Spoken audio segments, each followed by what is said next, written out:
April 24th, 1958. We were inside the security perimeter of Oak Ridge, Tennessee, under cover of night. The lights of the reservation burned low behind us. My squad moved in silence across the service road, rifles slung, masks clipped to our chests. Orders were simple. Guard the entry while the Chemical Corps checked reports of unlogged activity beneath a storage building. The message had come down that morning through our company clerk. A maintenance worker had filed a complaint about locked tunnels, strange deliveries, and barrels with no paperwork. The Atomic Energy Commission wanted eyes on it before dawn. I was a corporal then, 24 years old. My unit had done guard rotations at chemical depots before, but nothing like this. The place felt wrong. The air was still, heavy with machine oil and old concrete dust. Somewhere below us, water dripped in slow rhythm, the first sound pattern that would stay with me long after. We waited for the signal to move inside, unaware of what kind of lab waited beneath our boots. Before we start the video, hit the subscribe button to support the channel. It only takes a second. When the call came, we were 2 weeks into a training cycle at Fort Campbell. My squad was attached to a temporary security detachment that handled sensitive federal requests. That meant if the Atomic Energy Commission or the Chemical Corps needed help, we got sent. It was a strange mix of assignments, half infantry, half guard duty, but it kept us busy. The Oak Ridge job started with a report from a maintenance electrician named Powell. He worked the nights in a supply building near the east boundary of the reservation. According to his written statement, he heard pumps running underground and saw drums being moved after hours. The delivery trucks were unmarked. Their paperwork listed cleaning supplies, but he noticed chemical warning labels hidden under layers of paint. He also claimed he smelled something sharp and bitter, like almonds drifting from a drain vent. That caught the attention of the AEC safety office. By the time the report reached our command, the AEC had already sealed off 2 service tunnels and requested Army assistance. The reason given was potential unauthorized research and contamination risk. That phrase was enough to pull in the Chemical Corps. 2 of their technicians arrived from Edgewood Arsenal the next day with detectors, decon kits, and sealed sample cases. We were briefed in a closed bay behind the motor pool. No windows, 1 fan turning slow. A lieutenant from the AEC laid out a map of the Oak Ridge compound.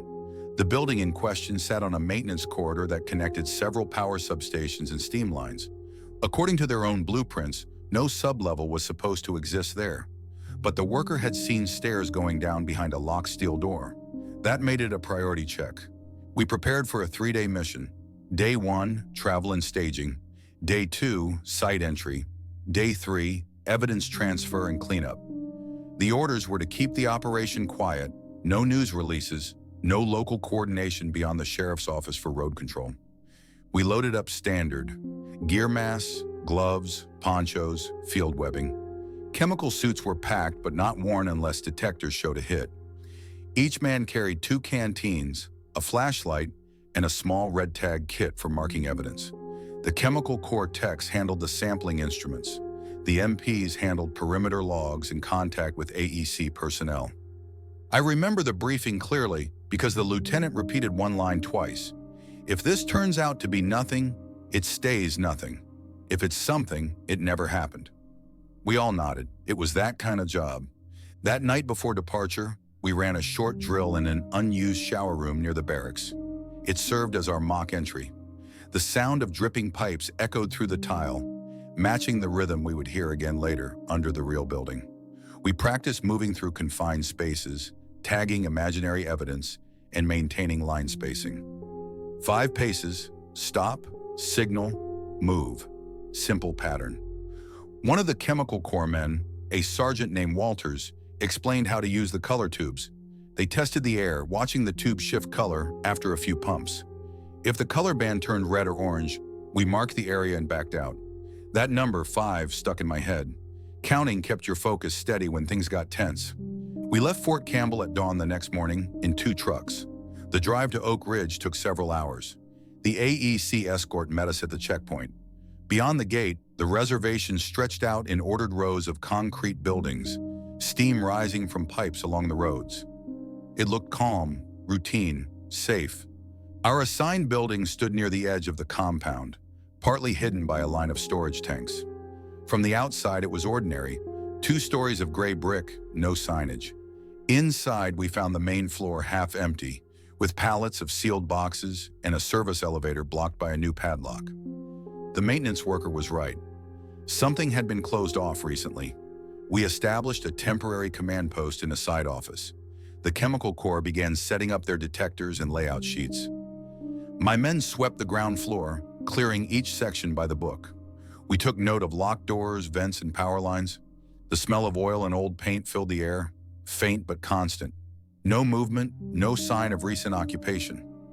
By early evening, we had the entry route marked and our gear staged.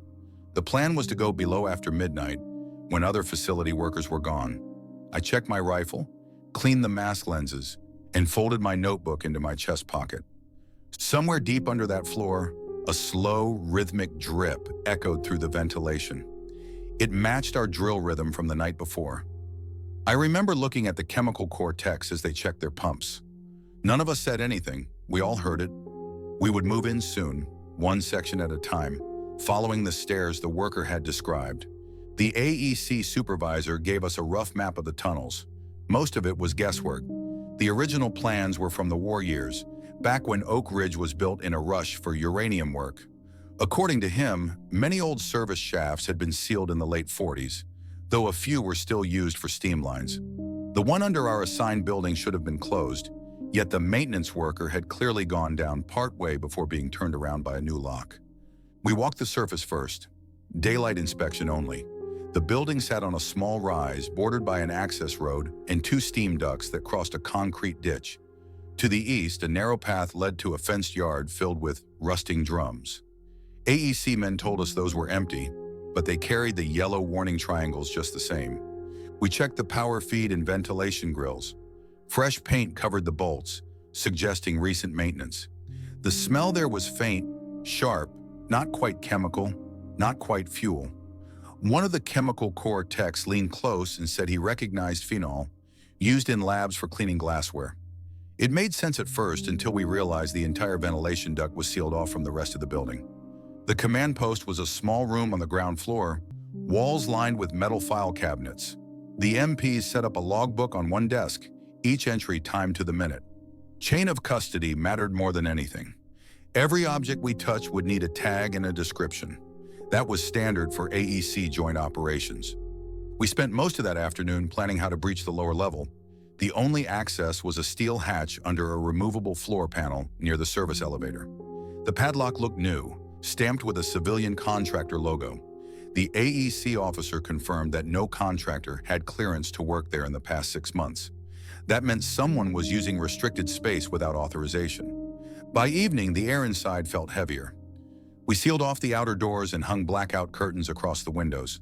Our radios were switched to a local frequency shared with the AEC command trailer outside. Every movement would be logged. The Chemical Corps ran a final check on detectors. 5 pump strokes, clean. 10 strokes, slight discoloration, but below warning threshold. They reset the pumps and marked the result in red ink. At 2200 hours, the site went silent except for the hum of generators. We gathered near the hatch, each man in full gear now.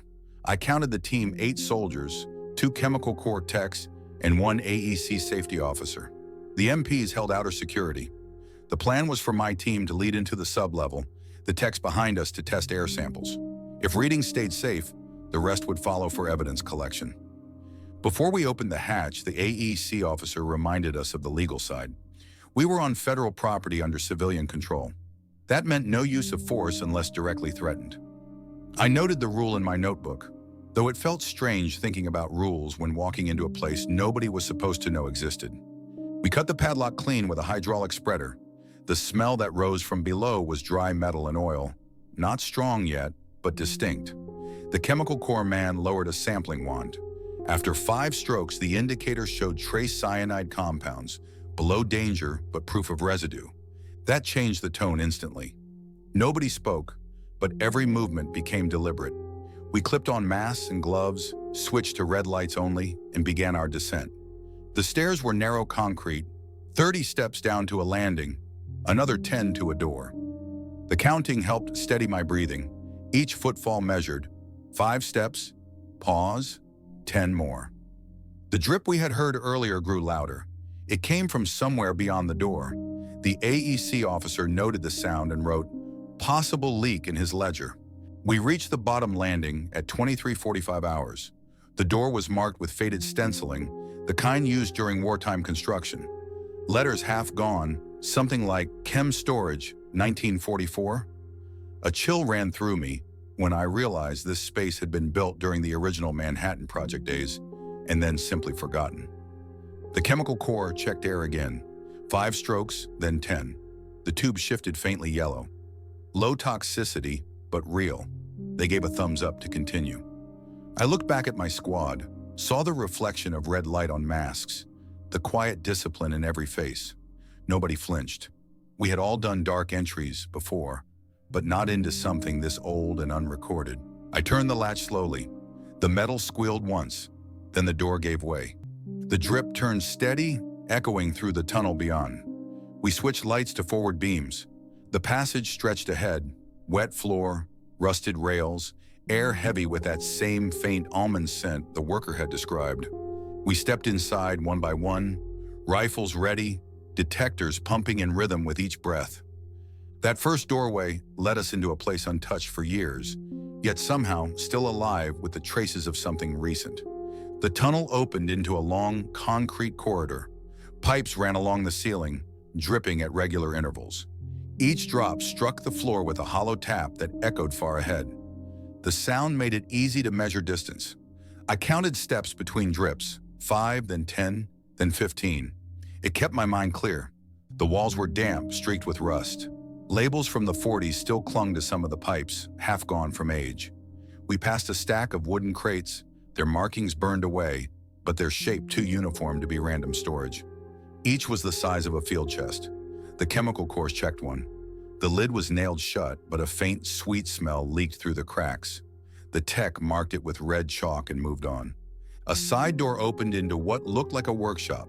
Tables lined the room, covered in dust except for one clean patch near the center. A glass flask rested there, capped, empty. The tag wire was new.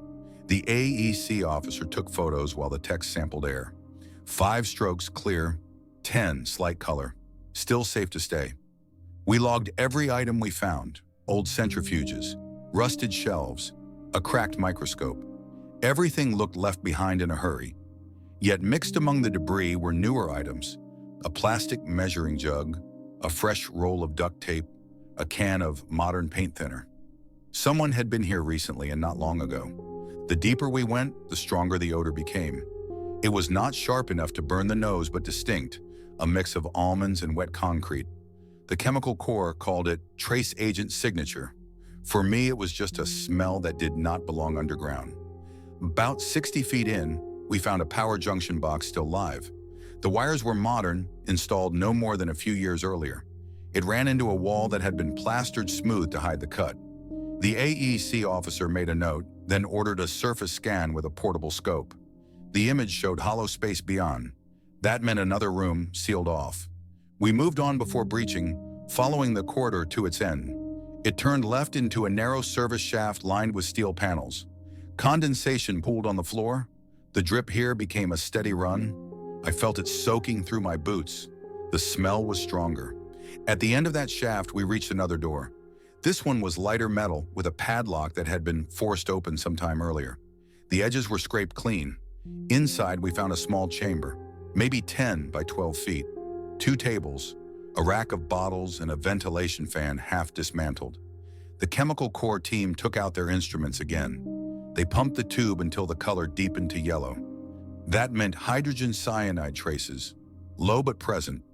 We backed out and marked the door with red tape. The AEC officer called in the reading, voice flat, careful, no panic, just procedure. The order came back to continue but avoid touching open containers. We were to record everything until the full sample crew arrived in the morning. We moved slower after that.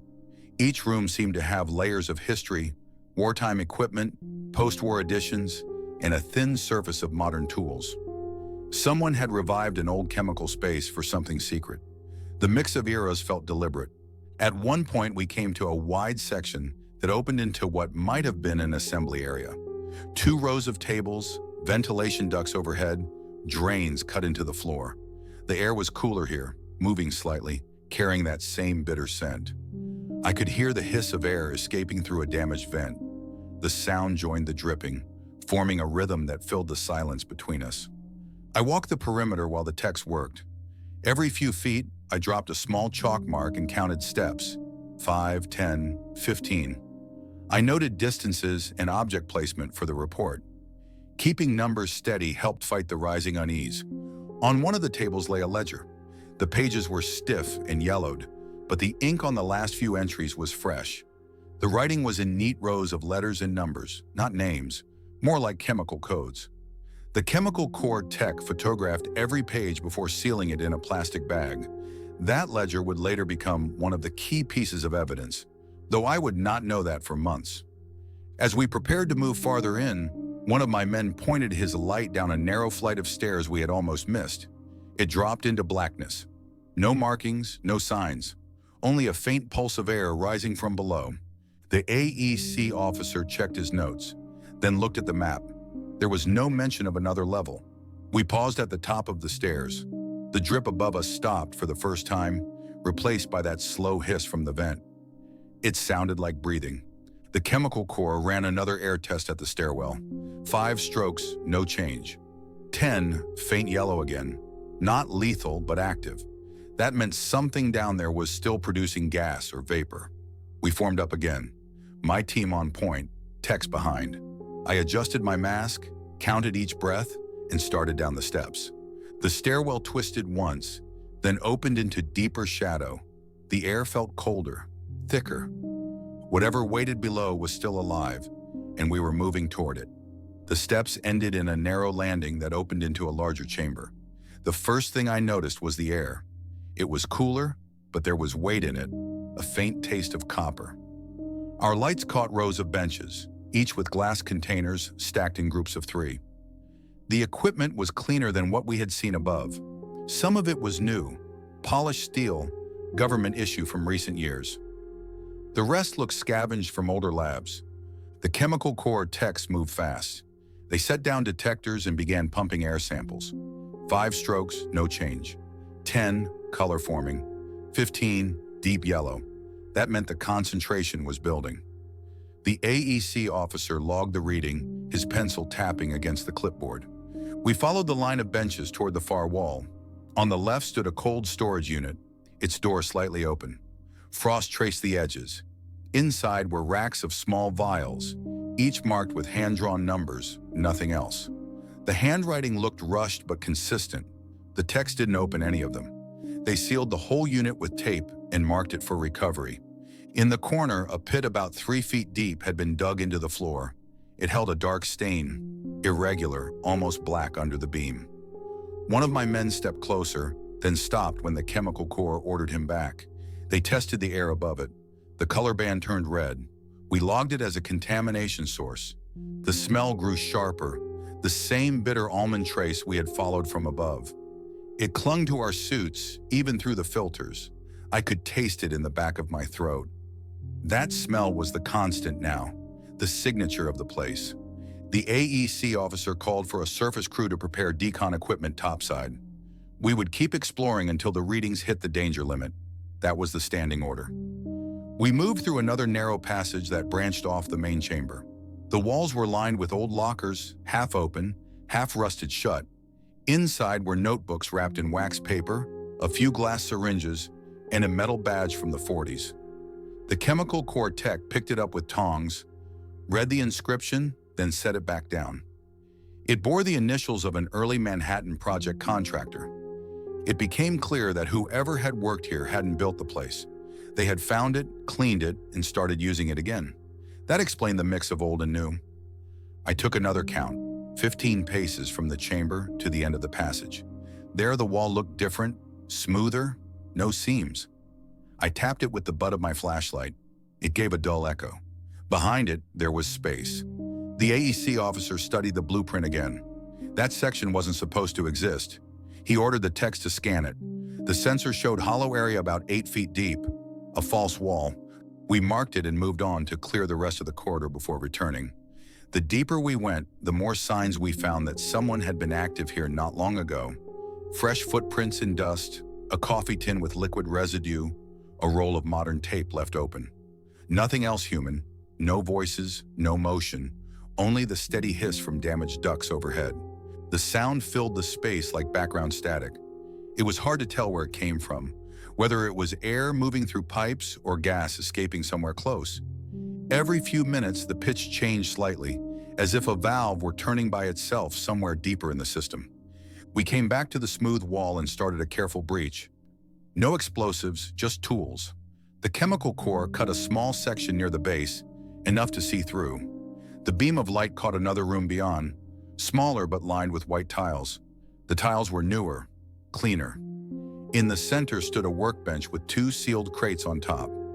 One crate was open, its lid leaning against the wall. Through the narrow gap, I could see labels printed in a language none of us recognized. Not Cyrillic, not German, something else. The AEC officer wrote down the symbols as best he could, then ordered a wider opening. We pried away enough paneling to step through. The smell hit hard, not just almond now, but a layer of phenol and something like old disinfectant. My mask filter caught most of it, but the taste lingered. The floor was covered with faint stains in a grid pattern, like something had been washed repeatedly. Along the far wall stood a ventilation duct that had been cut and rerouted into a sealed drum. The hiss we had been hearing grew louder here, steady, rhythmic. We approached the workbench. Inside the open crate were small glass ampules wrapped in cotton. Each had a number written in red ink, and a few had dried residue inside. The chemical core tested one spot on the bench. The tube turned bright orange, an indicator for organophosphates. That meant nerve agent components, not finished product, but precursors. The AEC officer wrote one line in his log, short and cold: active synthesis area. He then ordered us to mark the entire chamber for immediate isolation, no further handling until specialists arrived. We backed out, sealing the gap with tape as we went.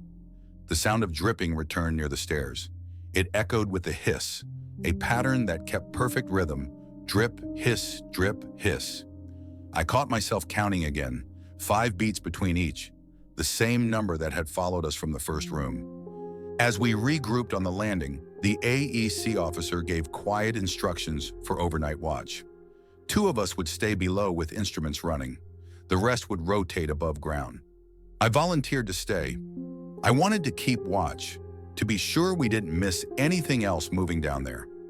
That night in the half-dark of that sealed corridor, the drip kept time while the air hissed through damaged vents. The smell hung heavy, bitter, and permanent. We thought we had reached the end of the site. We were wrong. The real discovery waited behind one more hidden door. We rotated watch at 2 in the morning.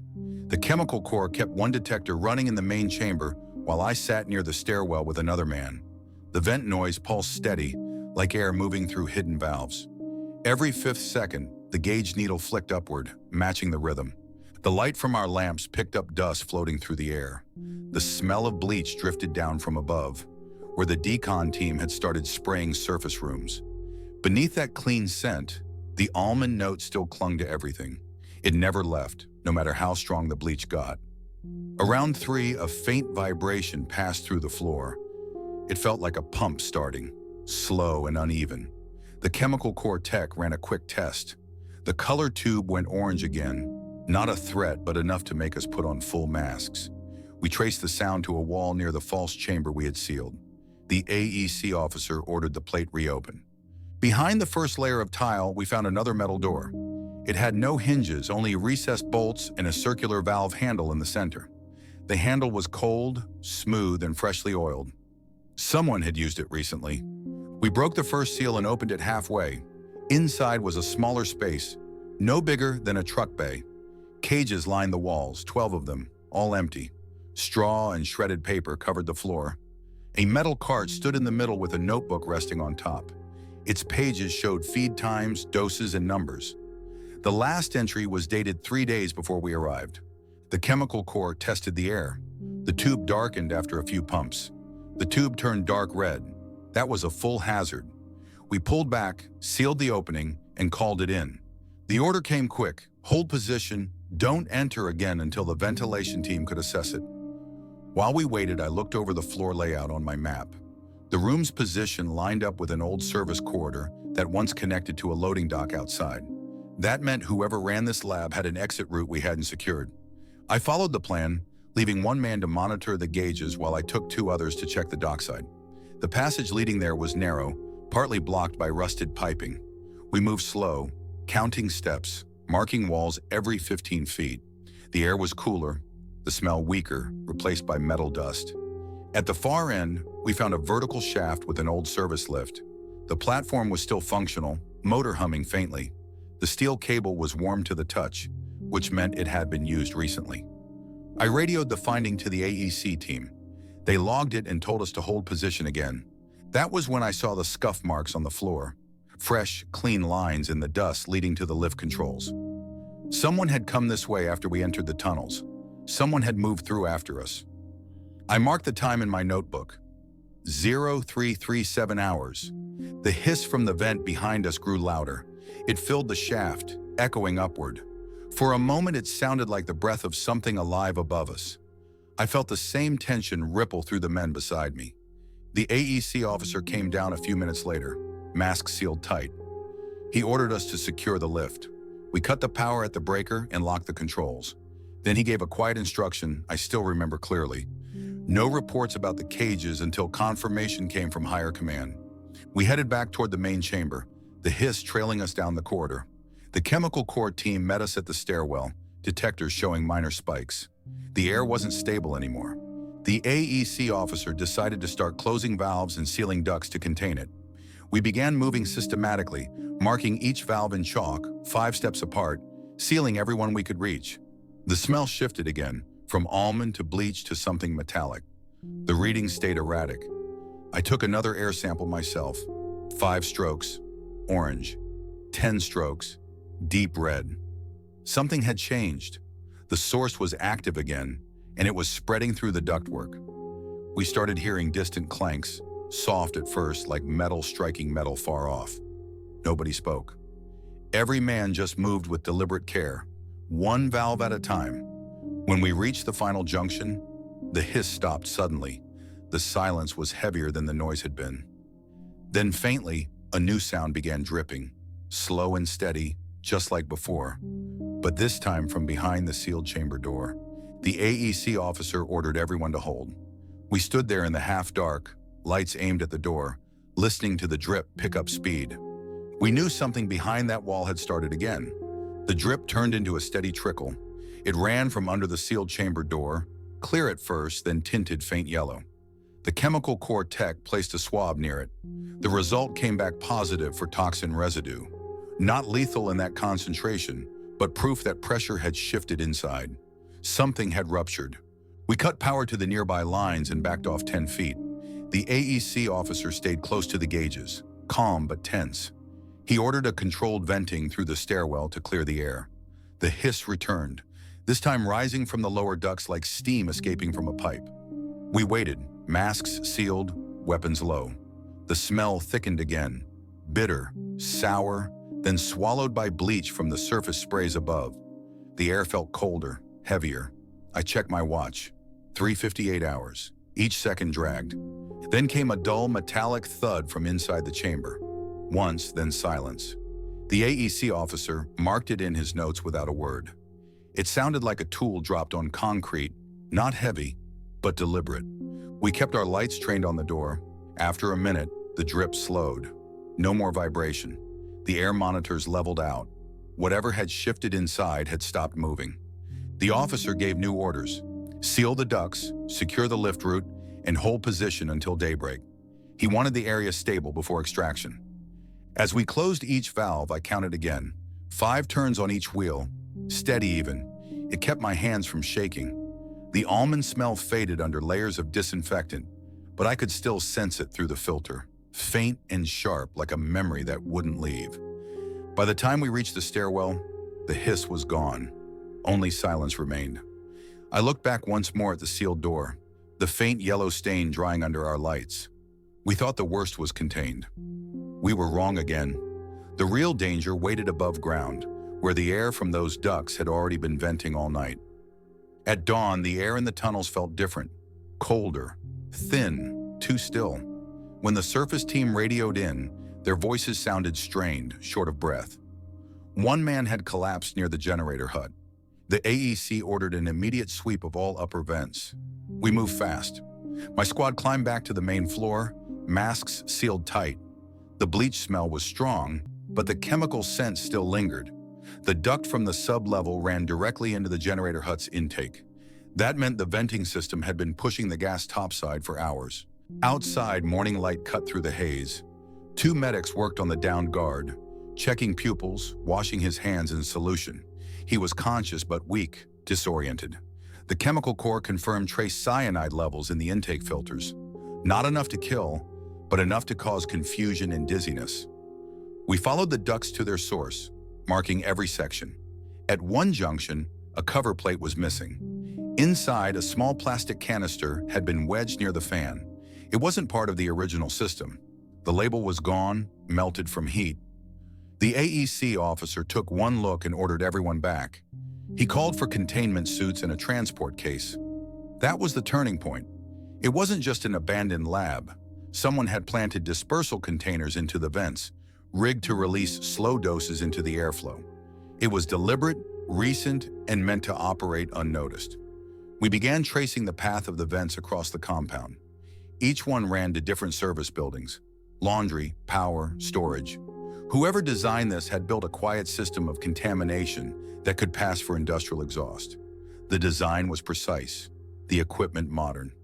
By 800 hours, AEC trucks arrived with heavy suits and sealed drums. The order came to lock down all roads within the reservation. Civilian staff were kept out. Only our detachment, the chemical core, and a handful of federal agents remained. My squad was tasked to clear the north duct line. It ran under a row of storage sheds and surfaced near the outer fence. Inside the first shed, we found empty crates stamped with a local contractor name. The same company logo was on the padlock we had cut 2 nights earlier.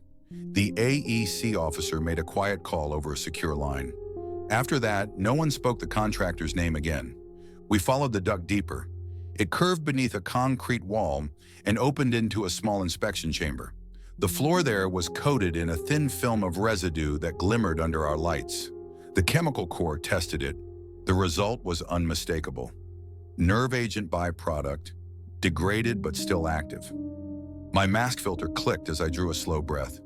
I could feel the weight of every second we'd spent underground the night before.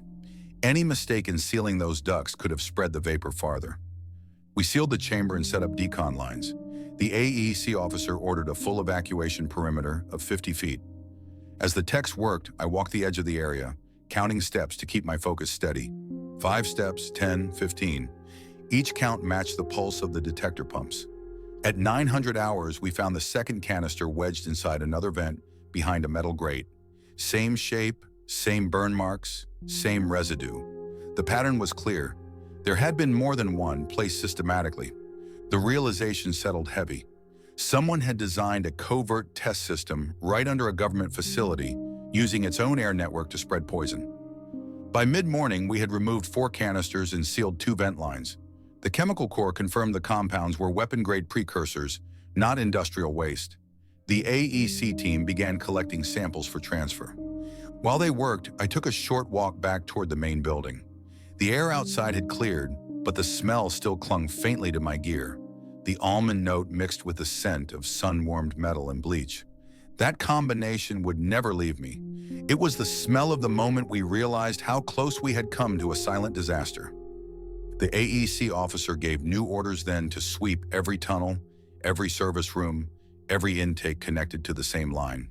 We were to find the origin point, wherever the canisters had been filled. We reassembled the team, checked seals, and went back below. The drip had started again somewhere deeper in the tunnels. Its rhythm was slow, measured, like a clock keeping time for what came next. We went back down just before noon. The heat from the surface made the tunnels feel colder, the air heavy and stale. The drip guided us forward, echoing slow and even. We followed it past the main chamber toward a service corridor we had skipped earlier. The walls here were cleaner, less corroded. That meant maintenance, and maintenance meant access. 50 feet in, we found a reinforced door with fresh tool marks around the lock. The hinges were oiled. Someone had used it recently. We forced it open. Inside was a narrow storage bay with metal shelves. On the top rack sat 3 small drums, each with faded hazard stickers. 2 were empty. The third was half full, sealed tight with wax. The chemical core tested the air above the lid. Red indicator, strong concentration. The AEC officer logged it as the probable fill site. The residue around the base matched the same nerve precursor found in the vents. Whoever worked here had been transferring the agent into smaller canisters, using this room as a staging point. Near the wall, we found a workbench with a clipboard under a glass beaker. The page listed weights and times in neat columns. The last entry read, Batch 12, Vent Prep. No date. I counted the rows. 12 in total. That meant at least 12 canisters had been made. We had recovered 4. 8 were unaccounted for. The air monitors began to climb again. The chemical core shouted to pull back. One of the valves along the side wall had cracked under pressure. A thin jet of vapor hissed into the room. The almond smell hit sharp. We sealed the door and backed down the corridor, slow and controlled. The AEC officer radioed for full containment. Within minutes, fans above ground cut off, power rerouted. The sound of air movement stopped everywhere at once. Only the dripping remained, steady and patient. When we reached the stairwell, I turned once more to look down the tunnel. The faint yellow mist inside the storage bay hung like fog in the beam of my light. It was quiet now, too quiet. The danger wasn't over, but we had found its source. The AEC officer ordered us to stand by for the extraction team. We waited, masks sealed, gear heavy with chemical residue. I watched the light on my detector blink in slow rhythm. 5 flashes, pause, 5 again. The same count that had followed us since the first night. It ended with that steady blink in the silence of the tunnels, as if the whole place was holding its breath. By late afternoon, the tunnels were sealed. Heavy doors welded shut, ducts plugged, warning paint sprayed across every entrance. The decon crews moved in, slow and silent, washing each wall with bleach and lime. The air smelled sharp, choking, but clean. The almond trace was gone. We went through decontamination outside, stripped down layer by layer under the misting tents. Our suits hissed as the solution hit them. The water ran milky gray into the drains. When it was done, they checked our skin with detection pads. 2 men showed mild irritation. No burns, no real symptoms. Lucky. After that, we sat in a temporary command trailer for the first debrief. The AEC officers were calm, detached. They asked for times, steps, and sample counts. I gave them my notes exactly. 37 minutes on the final sweep underground, 4 confirmed canisters removed, 1 active leak sealed, 8 missing. I repeated it twice for the record. One of the chemical core techs read out his results. Traces of organophosphate compounds consistent with nerve agent precursors, cyanide residue in the pit, protein breakdowns on the cage floors. The report was short, clinical, but we all understood what it meant. Someone had been testing poison delivery systems beneath a live government site. The AEC ordered all documents classified under federal restriction. No names, no statements to the press. The worker who had first reported the noise was relocated the next day. His file disappeared soon after. We stayed in Oak Ridge for 3 more days while federal trucks hauled sealed drums out under guard. They loaded the crates at night under floodlights. I watched each one go into the trucks. The markings were gone by morning, replaced with blank stencil codes. Inside our barracks, even clean uniforms carried a faint chemical scent. At night, when the base generators clicked on, I could still hear that steady dripping sound in my head. It felt like the tunnels breathing under us. On the final day, an AEC supervisor came by to thank us for our support of site safety. No mention of what we'd actually found. He signed our clearance papers and told us to destroy all field notes except the official logs. I didn't. I kept mine in the bottom of my duffel, folded between old orders. When we left, the building was already under reconstruction. The doors welded, the windows boarded. A new number had been painted over the old one. The AEC said it would be repurposed for storage. None of us believed that. Back at Fort Campbell, our squad was split up. Some reassigned, some sent home. No formal commendation, no mention of Oak Ridge on any record. Weeks later, we got a quiet message through channels. The sealed ampules we'd recovered had been sent to Edgewood Arsenal for analysis. The findings matched nerve agent formulations identical to foreign samples recovered in Europe. That confirmed what the AEC hadn't said out loud. The lab under Oak Ridge had not been an accident or a relic. It had been active. That night, I took out my notebook. The pages smelled faintly of bleach and paper, the last layer of that place that stayed with me.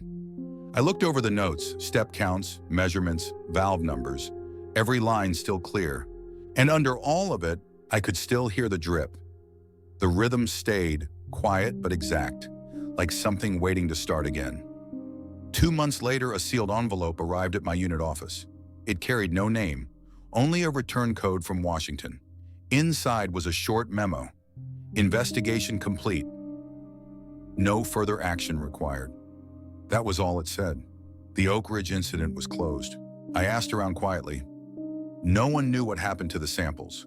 Edgewood didn't report results. The AEC stopped sending liaisons. Even the chemical corps team that had worked with us was reassigned to other projects. Rumors moved fast through small circles. Some said the materials were traced to a private contractor tied to old wartime experiments. Others said the site had been cleaned and filled with concrete. Nobody could prove either version. One night, a friend from the Corps called from Edgewood. His voice was flat. He only said one sentence before hanging up. The ampules weren't old. After that, I stopped asking questions. I kept the notebook locked away. The smell of bleach faded from my gear, but it never left my memory.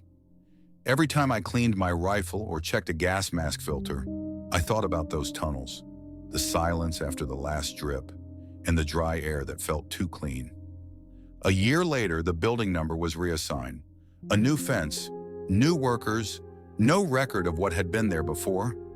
Sometimes I drove past the gate on long transfers. The place looked normal.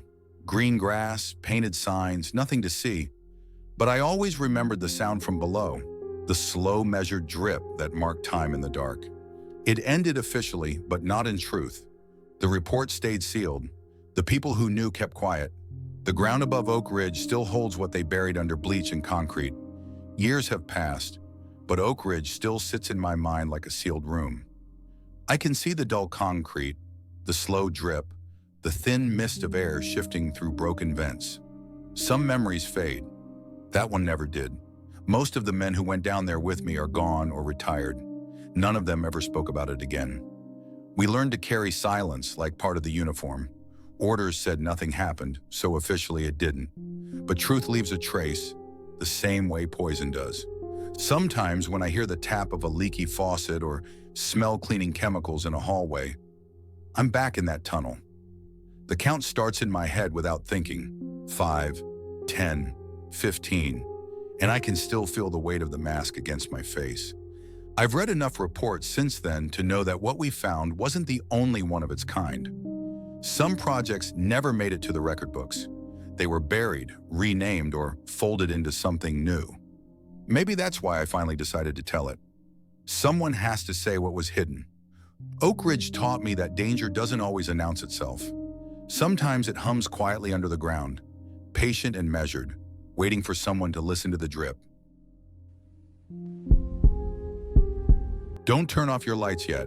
If you like the video, hit like and watch the next amazing horror story showing on your screen.